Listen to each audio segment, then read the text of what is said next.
Με συγκίνησε λίγο το βίντεο προς το τέλος, γιατί και επειδή και εγώ είχα πια μια πολύ μεγάλη απώλεια, όσο το γεγονός ότι δουλεύεις, κάνεις πρόβες, ξέρεις, είναι ψυχοθεραπευτικό. Αυτό, γιατί εμένα, ας πούμε, απ' την άλλη είχα και μέσα μου τύψεις, είχα...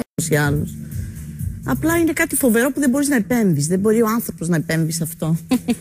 Δεν μπορείς να... Τι και να είναι, μπορείς να το επηρεάσεις. Αυτό δεν μπορείς. Τι να κάνεις. Να το συνειδητοποιήσεις μπορείς. Γιατί εγώ περίπου ένας χρόνος έχει περάσει. Δεν θέλω να σε απογοητεύσω πολύ. Η εποχάς έρχεται και ξανά...